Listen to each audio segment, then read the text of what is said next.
இந்த 4 வருஷமா இவங்க வந்து வேலை நடக்குது, வேலை நடக்குதுன்னு குடிகள தோன்றாங்களே தவிர, அந்த தோண்டுனத மூடுறதில்ல. பருவமழை முன்கூட்டி வந்துருச்சுன்னு சொல்றாங்க. இத விட கேவலம் என்ன இருக்கு? திமுக பலகீனமா இருக்கு, பலமா இல்ல. ஆனால் கூட்டணி பலமா இருக்குன்னு சொல்லிட்டு இருக்காங்க. திருமாவளவனுக்கு விடுதலை சிறுத்தைகள் கட்சியை காப்பாத்துறது அல்லது விடுதலை சிறுத்தைகள் கொள்கைகளை கடைபிடிக்கிறத விட ஸ்டாலினை காப்பாற்றுறது, திமுகவை காப்பாற்றுறது தான் அவருடைய லட்சியம், அவருடைய கொள்கை, அவருடைய பிறப்பினுடைய நோக்கம்.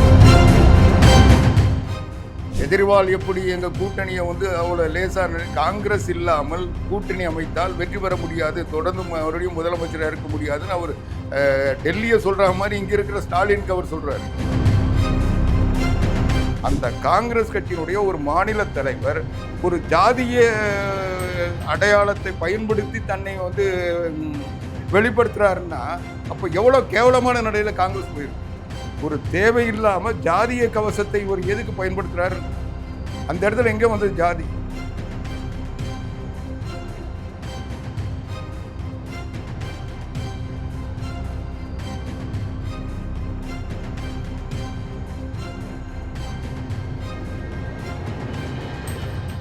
டூர் போக நீங்க ரெடியா?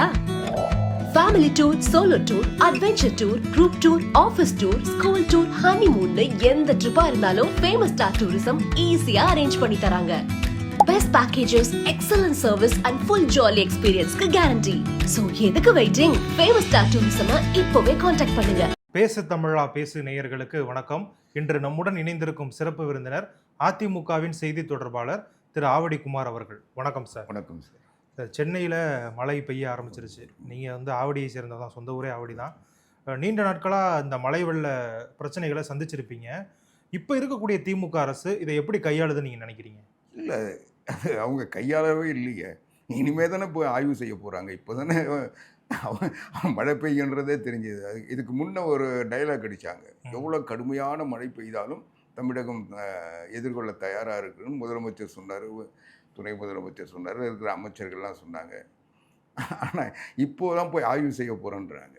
இவங்க ஏறத்தாழ அந்த 40,000 கோடியை வச்சுக்கிட்டு அதையே 4 வருஷமாக ஆய்வு செஞ்சிட்டு இருக்காங்க. புகைப்படங்கள்லாம் வருதே சார், ஆல்ரெடி அவங்க போய் ஆய்வு பண்ண புகைப்படங்கள்லாம். ஆமாங்க, மழை பெஞ்சதுக்கு பிறகு, தண்ணி தேங்கினதுக்கு பிறகு இப்போ போய் ஆய்வு செஞ்சு என்ன செய்ய போகிறாங்க? தண்ணியை வெளியேற்றுறதுக்கு தான் ஆய்வு செய்யணும். அதுக்கு தான் இவங்களே ஒரு காரணம் சொல்கிறாங்க, மழை வந்து நல்ல வேலைக்கு விட்டு விட்டு பெய்யுது, தொடர்ந்து பெஞ்சால் தான் தண்ணி போகாது, அதனால் கொஞ்சம் மழை நின்ன உடனே தண்ணி தானாக போயிடும், அதுக்கு பிறகு திருப்பி மழை வந்தால் மறுபடியும் தண்ணி நிற்கும், அது தானாக போயிடும்ன்றாங்க. இது அரசினுடைய கொள்கையை அவங்க வச்சுக்கிட்டு மழை பெஞ்சால் தண்ணி நிற்காமல் இருக்கிறதுக்கு தான் இவங்க வந்து முன்னெச்சரிக்கையாக செய்யறது. இவங்க மழை பெஞ்ச பிறகு அது தானாக 1 மணி நேரத்தில் மழை நீர் வடிஞ்சிரும்னு சொன்னால் இது அரசினுடைய என்ன வகையான நிலைப்பாட்டில் இவங்க இருக்காங்கன்றது தெரியுது. ரெண்டாவது, நீங்கள் நான் வர பகுதிகளில் பார்க்குறேன், நீங்களும் பல பகுதிகளில் பார்த்துருப்பீங்க. இங்கே சென்னை மாநகரத்தை பொறுத்த வரைக்கும் ஏதாவது தோண்டின குடியை மூடி இருக்காங்களா? இந்த 4 வருஷமாக இவங்க வந்து வேலை நடக்குது, வேலை நடக்குதுன்னு குடிகளை தோன்றாங்களே தவிர அந்த தோண்டினதை மூடுறதில்லை. இது தொடர்ந்து இதுதான் ஒரு மழை வர சொல்ல வந்து இவங்க ஃபோட்டோ ஷூட் நடத்துறதுக்கு தான் அது பயன்படுதே தவிர மற்றபடி அது அந்த மக்களுக்கு ஏதாவது ஒரு சொல்யூஷன் தந்திருக்காங்களா, அதுலேருந்து ஒரு மாற்று இவங்க ஏற்பாடு பண்ணியிருக்காங்க? எதுவுமே இல்லை. சும்மா வந்து 40,000 கோடி செலவழிக்கிறது. சென்னை மாநகராட்சி ஊரம் முழுக்க கடன் வாங்குது. உலகத்தில் எந்தெந்த வங்கிகள் கடன் தருமோ அந்த கடன்லாம் வந்து நாங்கள் சென்னையை வந்து சிங்கார சென்னையாக மாற்றுறோம்னு சொல்லி கடன் வாங்குறாங்க. ஆனால் ஒரு வேலையும் நடக்கலை. இது போதாத குறைக்கு 67% சொத்து வரியை உயர்த்தி வந்து எங்களோட திராவிட மாடல் ஆட்சியில் சொத்து வரியை உயர்த்தி சாதனை படைச்சிட்டோன்னு பாராட்டிக்கிறாங்க அவங்கள. ஆனால் அது மக்களுக்கு தேவையான அடிப்படை வசதி மக்கள் இவங்ககிட்ட ஒன்றும் பெருசாக எதிர்பார்க்கல. அவங்க ஒரு குறிப்பிட்ட நேரத்துக்கு அலுவலகத்துக்கு போகிறதுக்கு ஏதாவது வழி பண்ணுவாங்களான்னா அது இல்லை. இங்கேருந்து இப்போது ஒரு சின்ன மழை பெஞ்சாவே, இப்போது வர சொல்ல மழை பெஞ்சுது, நான் அங்கேருந்து 1 மணி நேரத்தில் வர்றது இப்போ 2 மணி நேரம் ஆகுது. ஒரு சின்ன மழை பெஞ்சாவே சாலை முழுக்க தண்ணி தேங்குது. அந்த பள்ளம் இன்னைக்கு இப்போ சென்னை மாநகர சாலைகள் எல்லாம் பார்த்தீங்கன்னா இன்னைக்கு இந்த மழை முதல் மழை பெஞ்ச உடனே அதுக்கு இவங்க சும்மா வந்து மாற்று செய்கிறோன்னு சொல்லிட்டு இவங்க கணக்காட்டுறதுக்காக இதை மண்ணையோ கல்லையோ கொண்டு வந்து கொட்டுறாங்க. அது பெரிய பாதிப்பு உருவாக்கிட்டு வண்டிகளே போக முடியல. எங்கே பார்த்தாலும் குண்டும் குழியுமா அதில் வந்து இந்த சகதியாக மாறி இன்னைக்கு வந்து வர முடியாத இருக்கு. பாலவாக்கம் பகுதியில் மழை பெய்யும் பொழுதே ரோடு போட்டாங்க அப்படிங்கிற மாதிரி அதான் குற்றச்சாட்டு. இல்லை, அதுதாங்க இவங்க வந்து அந்த அடிக்கிற கொள்ளைக்கு விஞ்ஞானபூர்வமான ஒரு வழியை தேடுறது தான் இவங்களுடைய நோக்கமாக இருக்கக்கூடிய. இவங்களுக்கு இப்போ என்னென்னா உடனே மத்திய அரசை குறை சொல்லுவாங்க, மத்திய அரசு நிதி தரல, அதனால் எங்களுக்கு இவ்வளோ பாதிப்பு. ஆனால் இப்போ என்ன சொல்கிறாங்க, இது ஒரு பெரிய மழை இல்லை, சாதாரண மழை தான் அவங்களே சொல்கிறாங்க. அந்த மழை கொஞ்ச நேரத்தில் தண்ணி வடிஞ்சிரும்னு சொல்கிறாங்க. எல்லாமே இவங்களே சொல்லிடுவாங்க. ஆனால் நிதி கேட்க சொல்ல மட்டும் சென்னைக்கு பெரிய பாதிப்பு, மத்திய அரசு நிதி தரலன்னு சொல்லுவாங்க. டெல்டா மாவட்டத்தில் இன்றைக்கி என்ன நிலைமை, இப்போ என்ன சொல்கிறாங்க, ஏன் வந்து அரசு நெல்லை கொள்முதல் பண்ணி அதை மத்திய அரசுக்கு தந்தால் மத்திய அரசு பணம் தர போகிறவங்க, அவங்க வந்து குடோனுக்கு பாதுகாப்பாக வச்சுருக்க போகிறாங்க. ஆனால் இவங்க வந்து அந்த கொள்முதல் பண்ணதையே குடோனுக்கு அனுப்பாமல் லாரி இல்லாமல் இருக்காங்க. இதில் அறுவடை பண்ண நெல்லை கொண்டு வந்து ரோட்டில் கொட்டிட்டு அவங்க வந்து அது முளைச்சி போகுது, அதை பார்த்துக்கிட்டு விவசாயி இது பண்ணுறாங்க. இந்த நெல்லையே கொள்முதல் பண்ணாதனால அறுவடைக்கு தயாராக இருந்த பயிர்கள்லாம் வந்து அவங்க அறுவடை பண்ணாமல் இருந்திருக்காங்க. இப்போ இதை கொண்டு போய் எங்கே வைக்கிறது, அதை அறுவடை பண்ண உடனே அதை வந்து கொள்முதல் பண்ணுறதுக்கு கொண்டு போனோன்னா அதுக்கான வாய்ப்பு இல்லைன்னா இடம் ஃப்ரீயாக இருந்திருக்கும், இதை கொண்டு போய் அங்கே வச்சிருந்தோம். அதனால் இதை கொஞ்சம் நான் கழித்து அதை இது வந்துட்டு ஒரு 4 நாள் கழித்து 5 அதுக்குள்ளே மழை வந்து இப்போ வெள்ளத்தில் எல்லாம் மூழ்கி போச்சு. இப்போ பயிர் அடிஞ்சு அவங்க நஷ்டமாயிருச்சு, 2 பக்கமும் நஷ்டம். ஆமாம், அவங்க வந்து இப்போ அறுவடை பண்ணி அதை கொண்டு போயிருந்தால் இங்கே முளைச்சி போயிருக்கோம், இந்த அரசாங்கம் கொள்முதல் பண்ணாதுன்றதுக்காக அவங்க அறுவடையை கொஞ்சம் காலம் தாழ்த்தினாங்க. அதனுடைய விளைவு இப்போ வெள்ளத்தில் நீர் மூழ்கி இருக்கு. இப்போ அவங்க வந்து விவசாயி பயிர் அழிஞ்சிட்டு இருக்கு. இவங்க வேடிக்கை பார்த்துட்டு என்ன சொல்கிறாங்க, இது ஒரு வரலாறு காணாத உற்பத்தி பண்ணிட்டாங்க. இதை வந்து பெருமையாக ஏற்கனவே சட்டசபையில் சொன்னாங்க, ஏற்கனவே இந்த அரசனுடைய சாதனையாக கூட சொல்லிட்டு இருந்தாங்க. சரி, வரலாறு காணாத நெல் உற்பத்தி ஆச்சுல்ல, விவசாயிகள் பாவம் அவங்க உடைச்சி அவங்க வந்து அந்த விவசாய பகுதிகளில் நெல் பயிரிடுவதை வந்து அதிகப்படுத்தி விவசாயி உடைச்சாங்க. இவங்க போய் இன்னும் அவங்கள ஊக்கப்படுத்தலை, அவங்களுக்கு எதுவும் நல்லது செஞ்சு இவங்க போய் அவங்களுக்கு வழிகாட்டு நெறிகள் உருவாக்கி அவங்கள போய் இதை பயிர் செய்யுங்கன்னு சொல்லலை. ஆனால் விவசாயி தன்னெடுச்சியாக வந்து பயிர் செஞ்சாங்க. அந்த பயிர் செஞ்ச நெல்லை இவங்க கொள்முதல் பண்ணுறதுக்கு இவங்க தயாராக இல்லை. அதுக்குரிய வாகனங்களோ, அதுக்குரிய கட்டமைப்புகளோ, அதுக்குரிய அலுவலர்களோ, அதுக்குரிய அந்த லோன்மேன் சொல்லக்கூடிய அந்த பணியாளர்களோ எதுவுமே இவங்க வந்து கூடுதலாக பண்ணாமல் இருந்தவங்களே குறைச்சிட்டு எல்லாரும் போய் உங்களோட ஸ்டாலின், வீட்டுக்கு ஒரு ஸ்டாலின் சொல்லி அந்த வேலையை பாருங்கன்னு சொல்லி எல்லாரும் வருவாய்த்துறை பணியாளர்லாம் அங்கே அனுப்பிட்டாங்க. இங்கே ஆளே இல்லாமல் இவங்க வந்து உற்பத்தியான நெல்லை வந்து கொள்முதல் பண்ணுறதுக்குரிய அந்த எந்த வித ஏற்பாடையும் செய்யாமல் நாங்கள் எல்லாம் தயாராக இருக்குது, நாங்கள் வந்து எல்லாத்துலேயும் வந்து திராவிட மாடல் அரசு முன்னோடியாக இருக்குன்னு சொல்லி கதை விட்டுக்கிட்டு ஃபோட்டோ ஷூட் நடத்திட்டு இருந்தாங்க. இவங்களுக்கு இதை வந்து வெளியே தெரியாமல் மறைச்சிட்டு இருப்பாங்க. இல்லை, இந்த குற்றச்சாட்டை எடப்பாடி பழனிசாமி அவர்கள் வைக்கிறாங்க. இது வந்து பொய் அப்படின்னு உதயநிதி ஸ்டாலின் சொல்கிறாங்க. அதுதாங்க, இவங்க வந்து என்ன நினைச்சாங்க, நீங்கள் இந்த அரசனுடைய ஒரு அந்த துக்ளக் தர்பார்னு சொல்லுவாங்க, அந்த கோமாளித்தனத்தை முதலமைச்சருடைய துணை முதலமைச்சருடைய கோமாளித்தனத்தை பார்த்தீங்கன்னா இவங்க என்ன சொன்னாங்க, நாங்கள் எல்லா ஏற்பாடுகளையும் செய்து விட்டோம், மழையை சந்திக்க நாங்கள் எதிர்கொள்ள தயாராக இருக்கிறோம், எங்கள் அரசாங்கம் தயாராக இருக்குது, அதிகாரிகள் தயாராக இருக்கிறாங்க, எல்லா ஏற்பாடுகளும் முன்னெச்சரிக்கையாக நாங்கள் செஞ்சு வச்சிடணும்னு அறிக்கை விட்டாங்களா இல்லையா, சொன்னாங்களா இல்லையா? ஆனால் இப்போ என்ன சொல்கிறாங்க, பருவமழை முன்கூட்டி வந்துருச்சுன்னு சொல்கிறாங்க. இதை விட கேவலம் என்ன இருக்குது, சொன்னாங்களா இல்லையா? அதே முதலமைச்சர் இன்னைக்கு என்ன சொல்கிறாரு, அதே விவசாயத்துறை அமைச்சர், உணவுத்துறை அமைச்சர்லாம் என்ன சொல்கிறாங்க, நாங்கள் எல்லா ஏற்பாடும் செஞ்சு வச்சுருந்தோம், மழை முன்னே வந்துருச்சு, அது எங்ககிட்ட சொல்லிட்டு வரல, எங்களுக்கு இல்லை, நாங்கள் அது போட்ட லெட்டர் எங்கள் கையில் கிடைக்கலன்னு சொல்லிட்டு ஒரு கேவலமான பதிலை சொல்கிறாங்களே. இதிலிருந்து இவங்க வந்து எவ்வளோ பொறுப்பற்ற ஒரு நிர்வாகத்தை இவங்க நடத்துகிறாங்கன்னு பாருங்கள். ஒரு பக்கம் என்ன சொல்கிறாங்க, எவ்வளோ மழை பெய்தாலும் தாங்குவதற்கு நாங்கள் தயாராகிவிட்டோன்றாங்க.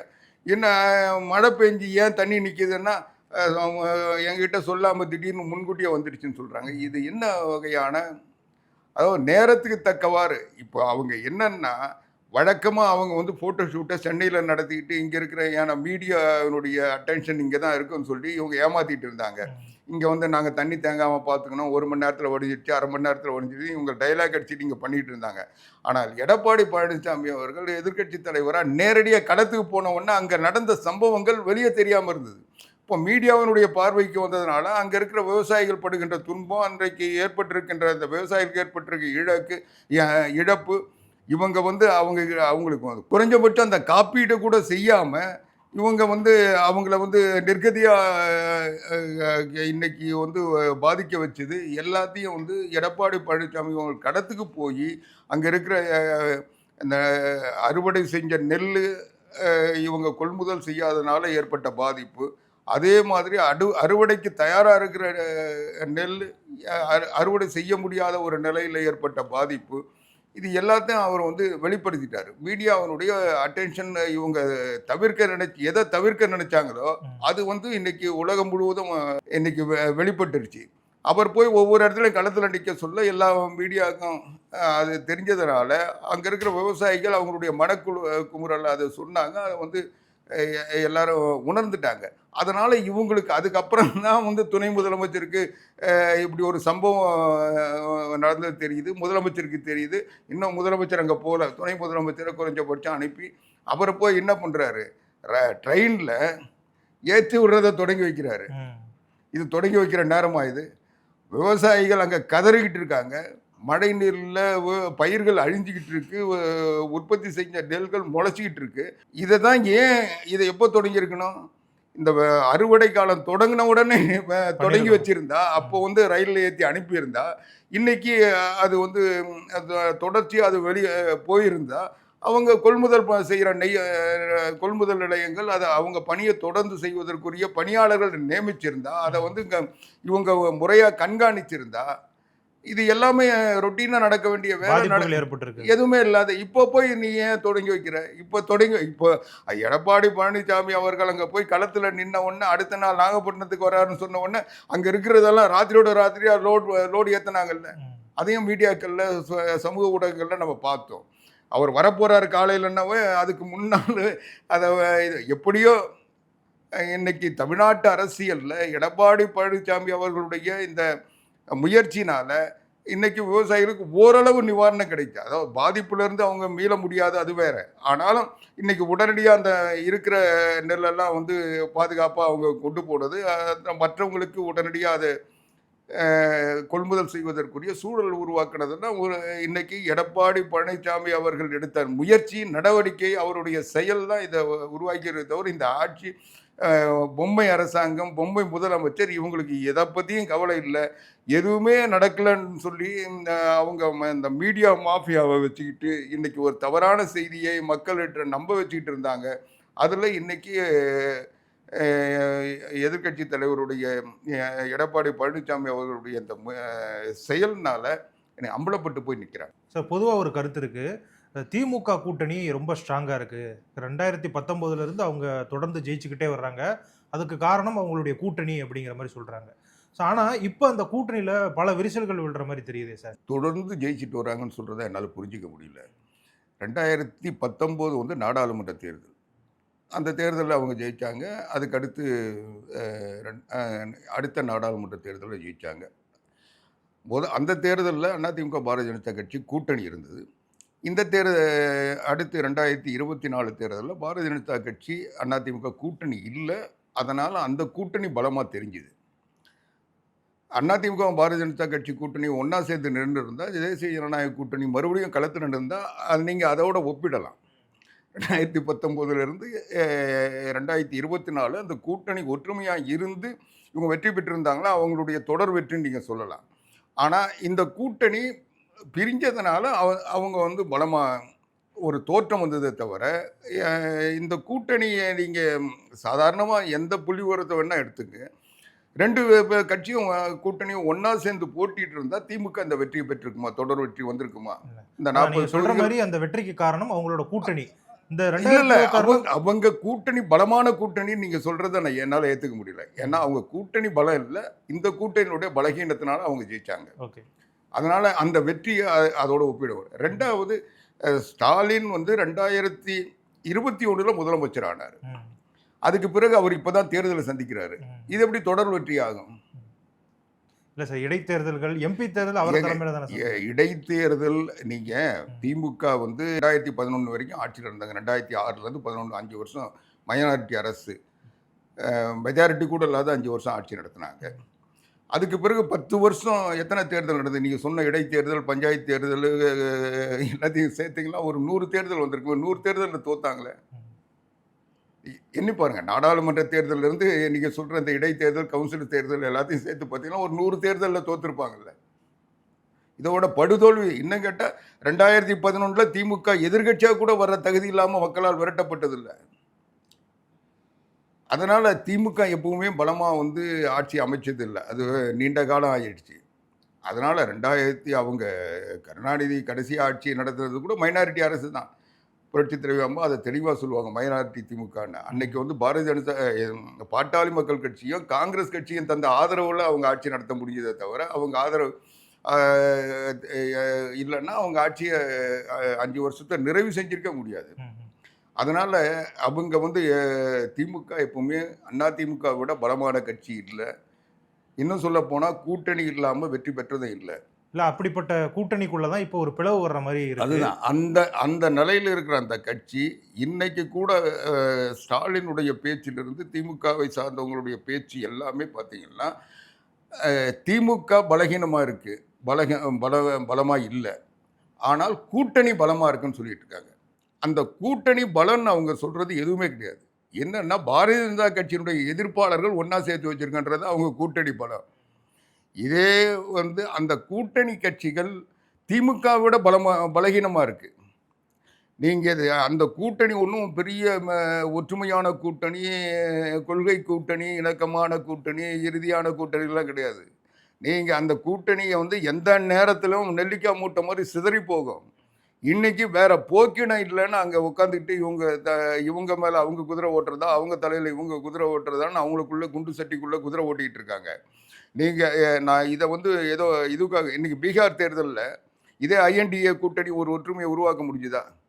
உருவாக்குறதுக்கு போட்டிருந்த என்ன கேரளாவில் இன்றைக்கி என்ன நிலைமை? அந்த ஐஎன்டிஏ கூட்டணி தானே. அதனால் கூட்டணி ஒற்றுமைன்றது அவங்களுக்கு என்னென்னா, இன்றைக்கி டெல்லி தேர்தலில் என்னாச்சு? கெஜ்ரிவால் தலைமையை இவங்க ஏற்றுக்கிட்டு கூட்டணி அமைச்சாங்க. ஆனால் ஒற்றுமையாக போட்டியிட முடியலல்ல. அதனால் அவங்க ஷீட் ஷேரிங்னு வந்ததுன்னா, தேர்தல் வந்ததுன்னா அவன் முன்னுக்கு வர்றதையும் முதலிடத்துக்கு போகிறதையும் பார்ப்பானே தவிர, இந்த கொள்கை கூட்டணி, பாரதிய ஜனதா கட்சி எதிர்ப்பு இதெல்லாம் வந்து இவங்களுடைய கவசம் தானே தவிர அது வந்து அவங்களுடைய உறுதிப்பாடு கிடையாது. அதனால் இப்போது இன்றைக்கி தேர்தல் வந்திருக்கு. தேர்தலில் என்ன நினைக்கிறாங்க அவங்கவுங்க இன்றைக்கி முஸ்லீம் லீக்கு வந்து 5 சீட்டு கேட்குறாங்க, இந்திய யூனியன் முஸ்லீம் லீக்கு. இந்த மாதிரி ஒவ்வொருத்தரும் விடுதலை சிறுத்தைகள் 4 ஓட்டு வந்ததுன்னா அதில் 1 ஓட்டு ஏன் ஓட்டுன்னு ஒரு பக்கம் சொல்லுவார். அடுத்த நேரம் திமுகவுக்கு நாங்கள் விசுவாசமான தொண்டர்கள், திமுக எட்டி உதைச்சாலும் ஏறி மிதித்தாலும் நாங்கள் போக மாட்டோம்னு சொல்லுவார். அதனால் அவங்க எல்லாமே என்னென்னா இந்த அவங்க கட்சியை காப்பாற்றுறதை விட திருமாவளவனுக்கு விடுதலை சிறுத்தைகள் கட்சியை காப்பாற்றுறது அல்லது விடுதலை சிறுத்தைகள் கொள்கைகளை கடைபிடிக்கிறத விட ஸ்டாலினை காப்பாற்றுறது, திமுகவை காப்பாற்றுறது தான் அவருடைய லட்சியம், அவருடைய கொள்கை, அவருடைய பிறப்பினுடைய நோக்கம். அதை வந்து அவர் வெக்கப்படாமல் வெளியே சொல்லிகிட்டு இருக்காரு. அதனால் அதை வந்து பிரிச்சிடுறாங்க, அதை பிடிச்சி இழுத்துடுறாங்க. இவங்க யாரும் பிடிக்கல, யாரும் இழுக்கலை. அதனால் அவங்க எல்லாத்தையும் சொல்லிவிட்டு கடைசியில் ஏதாவது பார்த்து செய்ய எஜமானன்னு போய் நிற்பாங்க. இவ்வளோ நாளாக சப்போர்ட் பண்ணிட்டு இருந்த காங்கிரஸ் வந்து இப்போ கொஞ்சம் எதிர்த்து குரல் கொடுக்க ஆரம்பிச்சிருக்காங்க. அதுதான் காரணம் என்ன சார்? அதுக்கு எதுவும் காரணம் இல்லை. அவங்களுக்கு வந்து இன்னைக்கு வந்து இவ்வளோ நாள் காங்கிரஸை வந்து தயவில் திமுக இருந்தது. ஆனால் தேர்தலில் வந்து இந்த தேர்தலை பொறுத்த வரைக்கும் திமுக, நான் முதலே சொன்னது போல் திமுக பலமாக இல்லை. இந்த மற்ற கட்சிகளுடைய ஆதரவை வச்சு தான் திமுக பலமாக தன்னை காட்டிகிட்டு வருது. அதை வந்து காங்கிரஸில் இருக்கிற மேலிடம் புரிஞ்சுக்கிச்சோ இல்லை, இங்கே சிலர் புரிஞ்சுக்கிட்டாங்க. இப்போ அவங்க என்ன சொல்கிறாங்க, இவர் மாணிக் தாக்கூர்னு நினைக்கிறேன், மாணிக்கம் தாக்கூர் என்ன சொல்கிறாரு, கெஜ்ரிவால் வந்து எங்கள் கூட கூட்டணி அமைக்காத நாங்கள் கேட்ட இடத்தை தரமாட்டோம் சொல்லி நானே ஆட்சி அமைப்பேன்னு சொல்லி போனார். கடைசியில் அவருக்கு என்ன நிலைமை ஆச்சு, அந்த நிலைமை எங்கேயும் வரும்னு சொல்கிறாரு. இப்போ கெஜ்ரிவால் எப்படி எங்கள் கூட்டணியை வந்து அவ்வளோ லேசாக காங்கிரஸ் இல்லாமல் கூட்டணி அமைத்தால் வெற்றி பெற முடியாது, தொடர்ந்து மறுபடியும் முதலமைச்சராக இருக்க முடியாதுன்னு அவர் டெல்லியை சொல்கிற மாதிரி இங்கே இருக்கிற ஸ்டாலினுக்கு அவர் சொல்கிறாரு. இதுதான் இன்னைக்கு இதில் என்னன்னா அவங்க வந்து விஜயை வந்து ஒரு கருவியாக பயன்படுத்தி, அதாவது இதை திமுகவை நேரடியாக எதிர்ப்பதற்கு தைரியம் இல்லை, இதை விட்டால் வேற போக்கேடு இல்லைன்றது அவங்களுக்கும் தெரியும்.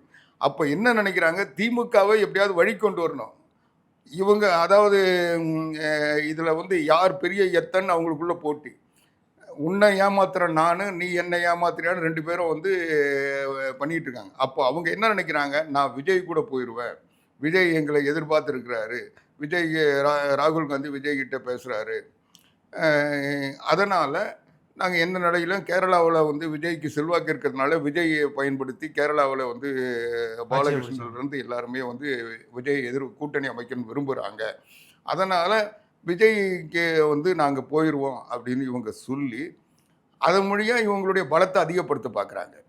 இவங்க வந்து 63 இடத்துல இருந்த காங்கிரஸ் போனதை தேர்தலில் வெறும் 25 இடத்துல போட்டிக்கிட்டு அதுலேயும் 18 இடத்துல தான் வெற்றி பெற்றாங்க. அதையும் ஈரோட்டை தேர்தலுக்கு முன்னாடியே பிடுங்கிட்டாங்க. இப்போ செல்வ பெருந்தகையினுடைய சாதனையாக ஒரு இடத்த கொடுத்துட்டு அதுக்கப்புறம் அவருடைய பதவியை தக்க வச்சுக்கிட்டாரு. அதனால் இப்போ 17. இந்த 17ம் அவங்களுக்கு கிடைக்குமான்றது அவங்களுக்கு எந்த உத்தரவாதம் இல்லை. அதுக்கு தான் இன்னைக்கு ஏற்று பேசியிருக்காரு சார். துரைமுருகன் பேசுறது எனக்கு வருத்தமாக இருக்குது அப்படின்னு சொல்லியிருக்காரு. எங்க வருத்தப்படுறதுல வந்து, அதாவது ஒருத்தர் பேசுனாங்கன்னா வருத்தப்படுறது ஒரு தனிப்பட்ட நபர்கள். இப்போது நீங்கள் என்னை வந்து ஏதாவது ஒரு பேசிட்டீங்க, அது எனக்கு வருத்தம் தருது, நீங்கள் மன்னிப்பு கேட்குறதோ வருத்தப்படுறதோ அது வந்து தனிப்பட்ட நபர்கள் பிரச்சனை. உங்கள் கட்சியை அவமானப்படுத்துகிறாங்க, அதுக்கப்புறம் வருத்தமாக இருக்குன்னு சொன்னால் அப்போ கட்சியை எடுத்து அடமானம் வச்சுட்டு அவங்க காலடியில் விழுந்து கிடக்கிறது தானே பொருள். இன்றைக்கி செல்வ பெருந்தகை தனிப்பட்ட மனிதர் இல்லை, அவர் ஏற்கனவே அவருடைய ஒரு 15-20 வருஷத்துக்கு முன்னே வெறும் செல்வமாக இருந்தார்ல. செல்வ பெருந்தகை என்ற பெயர் சூட்டிக்கிறதுக்கு முன்னே இருந்த செல்வம் இல்லை. இப்போ செல்வ பெருந்தகை தமிழ்நாடு காங்கிரஸ் கமிட்டியினுடைய தலைவர், அந்த கட்சியினுடைய ஒரு பாரம்பரியத்தை காப்பாற்ற வேண்டிய பொறுப்பும் கடமையும் உள்ளவர். ஆனால் இவர் வருத்தம் அளிக்குதுன்னா என்ன அர்த்தம், ஒரு கட்சியினுடைய பொதுச் செயலாளர் உன்னை பற்றி கட்சியை பற்றி ஒரு இழிவாக பேசல, அதை வருத்தம் அளிக்குதுன்னா அதை திருப்பி ஏன் பேசுனீங்கன்னு கேட்கக்கூட ஒரு தைரியம் இல்லைல்ல. இன்னும் ஸ்டாலின் பேசல, துரைமுருகன் பேசுறதுக்கே பதில் சொல்ல முடியாத நிலையில் ஒரு தமிழ்நாடு காங்கிரஸ் கமிட்டி இருக்குன்னா அப்போது அந்த கட்சி என்ன நிலையில் இருக்குது? அதை விட என்ன கேட்குறாரு, அதாவது உலகத்திலேயே வந்து இந்து சம்பிரதாயப்படி, நம்முடைய மரபுப்படி, நம்முடைய பண்பாட்டுப்படி ஒரு களங்கம் இல்லாத ஒரு பொருள்னா தண்ணின்னு சொல்லுவாங்க. ஏதாவது ஒரு பாவம் செஞ்சால் கூட தண்ணி தெளித்து சரியாக போயிடும்னு ஒரு நம்பிக்கை. அது வந்து மூட நம்பிக்கையா சரியான நம்பிக்கையான்ற அந்த வாதத்துக்குள்ளே நான் போகலை. ஆனால் நம்முடைய வழக்கம், நம்முடைய முன்னோர்கள் தண்ணி வெளியே இருந்து ஏதாவது போயிட்டு வந்தால் கூட தண்ணி தெளிச்சிட்டு உள்ள வாப்பான்னு சொல்லுவாங்க. இதுதான் மரபு. ஆனால் அந்த தண்ணிக்கே ஜாதிய சாயத்தை பூசின ஒரு செல்வ பெருந்தகை. அவங்க ஆட்சியினுடைய கோளாறு, அவரை கூப்பிடாமல் அங்கே இருக்கிறவங்க தண்ணி திறந்துட்டாங்க செம்பரம்பாக்கம் ஏரியிலன்னா, நாங்கள் திறந்தா அண்ணா தீட்டுப்பட்டுறோமா, நாங்கள் வந்து தாழ்த்தப்பட்டவங்க தரக்கூடாதான்னு சொல்லி ஒரு இழிவான, இவருக்கு பதவி வேணும்னு சொல்ல இவருக்கு வந்து இந்த சமுதாயம், இந்த நாடு ஒரு உயர்வான இடத்த தந்திருக்கு, எம்எல்ஏ மக்கள் பிரதிநிதின்னு சொல்ல அப்போது அந்த ஜாதி அடையாளம் அவருக்கு தெரியல. ஆனால் அதுக்கு வந்து அவங்க கூட இருக்கிற தோழமை கட்சி ஆட்சியில் இருக்க சொல்ல அங்கே இருக்கிற ஏவாவையிலுக்கும் இவருக்கும் பிரச்சனைனா, ஏவாவையில் இவரை கூப்பிட வேணாம்னு சொன்னார்னா அதுக்காக போய் என்ன போன வருஷம் கூப்பிடல, இந்த வருஷம் கூப்பிடல, தண்ணி திறக்கிறதுல கூட ஜாதியை பார்க்குறீங்களான்னு கேட்குறாருன்னா, அப்போது பாருங்கள், அவருடைய சுயநலத்துக்காக ஒரு கட்சியினுடைய இந்தியாவை ஆண்ட கட்சி, இந்தியாவுக்கு சுதந்திரம் பெற்றதாக சொல்லி கொண்டிருக்கின்ற கட்சி காங்கிரஸ். அந்த காங்கிரஸ் கட்சியினுடைய ஒரு மாநில தலைவர் ஒரு ஜாதிய அடையாளத்தை பயன்படுத்தி தன்னை வந்து வெளிப்படுத்துகிறாருன்னா அப்போ எவ்வளோ கேவலமான நிலையில் காங்கிரஸ் போயிருக்கு இன்னைக்கு. அதாவது இதை வந்து வேற ஒரு சாதாரண ஒரு பாமரன், பாதிக்கப்பட்ட பாமரன் சொன்னார்னா நம்ம ஏற்றுக்க முடியும், அதில் ஒரு பொருள் இருக்கிறதாவோ சொல்ல முடியும். ஆனால் ஒரு பெரிய கட்சியினுடைய தேசிய கட்சியினுடைய தலைவர் வந்து இதை சொல்கிறாருன்னா அப்போது அவர் தன்னை காப்பாற்றிக் கொள்வதற்காக தன்னுடைய ஜாதியத்தை கவசமாக பயன்படுத்துகிறாருன்னு தானே பொருள். இவரை யாரும் மதிக்கலைன்னா, அல்லது இவரை வந்து அங்கே கேட்ட மாமூல் வரலன்னா, அல்லது இவர் கேட்ட டெண்டர் அவங்க நீர்வளத்துறையிலேருந்து தரலைன்னா, அதை பழிவாங்கிறதுக்காக இவர் அவங்கள குறை சொல்லுவார், துரைமுருகனை குறை சொல்லுவார். இப்போ நீர்வளத்துறை அவர்கிட்ட இருக்கிறதுனால அவரை குறை சொல்கிறாரு. ஏவாவேலு அந்த பொதுப்பணித்துறையினுடைய அமைச்சர், அதனால் அவர் பிடிக்கலன்னா இவர் வந்து அது ஜாதி அடையாளத்தை காட்டுவாரா? அவங்க 2 பேரும் வந்து வேற சமுதாயன்றதுனால இவரை நான் தாழ்த்தப்பட்டவர், அதனால் என்ன அவங்க மதிக்கலன்னு சொல்கிறாரா? இது எப்படி இருக்குது பாருங்கள். இப்போது அது நடந்தது சரியா தப்பா, அதுக்கு யார் காரணம், அந்த விவாதத்துக்குள்ளே போகல. ஆனால் இவர் சொல்கிற காரணம் ஒரு தேவையில்லாமல் ஜாதிய கவசத்தை இவர் எதுக்கு பயன்படுத்துகிறாருன்ற அந்த இடத்துல எங்கே வந்து ஜாதி? நான் மக்களால் தேர்ந்தெடுக்கப்பட்ட சட்டமன்ற உறுப்பினர்னு சொல்கிறாரு. எனக்கு 3 லட்சம் பேர் ஓட்டு போட்டாங்க. 3 லட்சம் பேர் எல்லா ஜாதியிலும் தானே ஓட்டு போட்டாங்க. நீங்கள் அவங்களுடைய ரெப்ரசன்டேட்டிவ்னு சொல்லிட்டு நீங்கள் எதுக்கு ஒரு ஜாதி அடையாளத்தை பயன்படுத்துகிறீங்க? அதனால் இப்போ செல்வ பெருந்தகைக்கு கொடுக்குற மதிப்பு மரியாதையெல்லாம் வந்து இன்னைக்கு இவ்வளோ நாள் இவருக்கு மரியாதை கொடுத்தா இவர் ஜாதியை பற்றி பேச மாட்டார். இவரை வந்து எங்கேயாவது கூப்பிடலன்னா உடனே ஜாதியை சொல்லுவாரா? இது எவ்வளோ தவறான ஒரு போக்கில் இன்றைக்கி அதுதான் எதையாவது சொல்லி திசை திருப்புறது மட்டும்தான் அவங்களுடைய நோக்கமாக இருக்குது. மக்களுக்கு என்ன பாதிப்பு, அந்த பாதிப்புக்கு ஏன் நான் இதையே இப்படி கேட்குறேன்.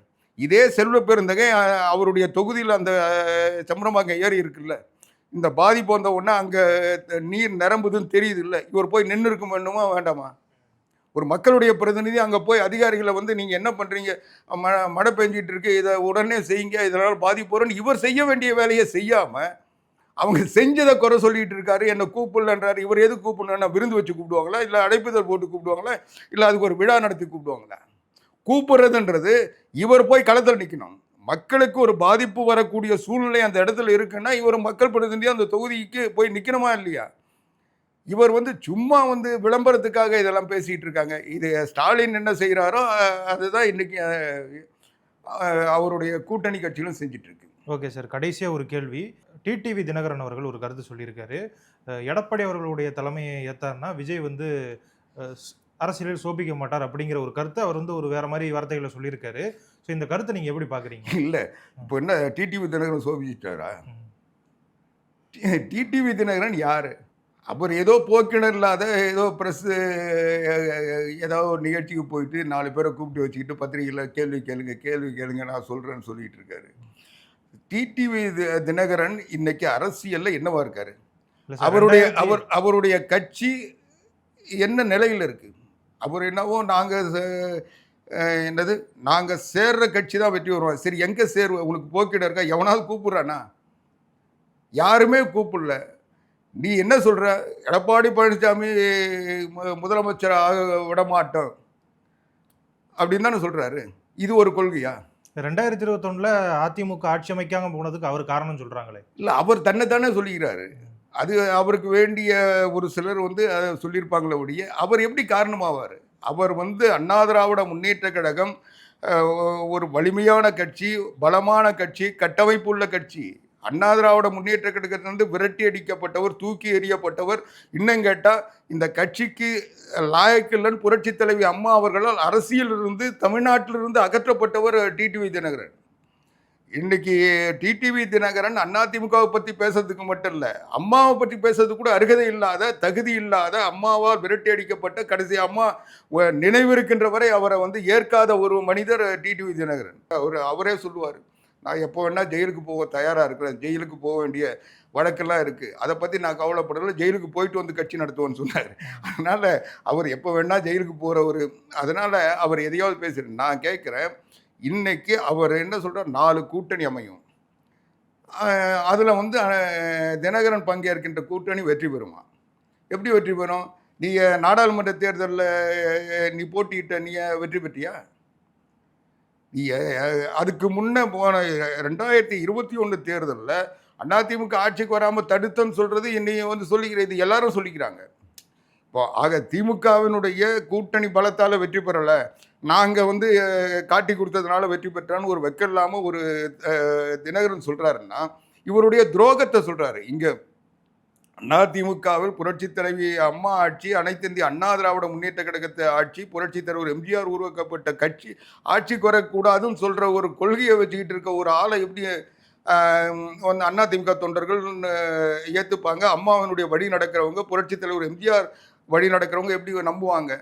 அதனால் அவர் அதிமுகவினுடைய பெயரையும் புரட்சித் தலைவி அம்மாவினுடைய பெயரையும் பயன்படுத்த தகுதி இல்லாத ஒருத்தர்.